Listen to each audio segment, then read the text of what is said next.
তারা মাটিতে পড়ে থাকা বাস নিজের পিছন দিয়ে নিতে ভালোবাসে। কোনো দরকার ছিল এমন বক্তব্য দেওয়ার? সংবিধানকে ছুঁড়ে ফেলে দাও। সংবিধানকে ছুঁড়ে ফেলবো কেন? সংবিধানকে মনে করায় দেয় যেটা ৭১-এর পরাজয়ের দলিল। আমি সংবিধান কেন ছুঁড়ে ফেলে দেবো? এই সংবিধান দিলে গাত্রদাহ কেন হবে? এত গায়ে লাগবে কেন? रुको जरा सबर करो। উনি যখন বললেন যে সংবিধান যারা ছুঁড়ে ফেলতে চায় তাদেরকে স্বাধীনতা বিরোধীর সাথে উনি অ্যালাইন করলেন, ত্যাগ করলেন মাননীয় স্পিকার। এবং তখন ট্রেজারি বেঞ্চের সম্মানিত মাননীয় মন্ত্রী যারা ছিলেন তারা সেটাকে টেবিল চাপড়িয়ে সেটাকে সমর্থন দিলেন।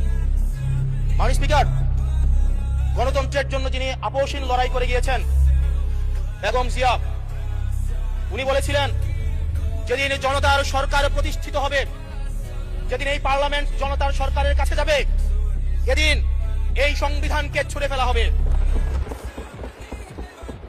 এই সংবিধানকে সেই দিন জনগণের সরকার আসবে, সেই দিন এই সংবিধানকে ছুঁড়ে ফেলে দেওয়া হবে। এই সংবিধান এই সংবিধান ছুঁড়ে ফেলার সাথে স্বাধীনতা যুদ্ধাপরাধীর অ্যালাইন করার যেটার হাততালি তারা দিয়েছেন, সেটির মধ্য দিয়ে বেগম জিয়াকে তারা মূলত অপমান করেছেন কিনা তারা সেটা ভেবে দেখবেন।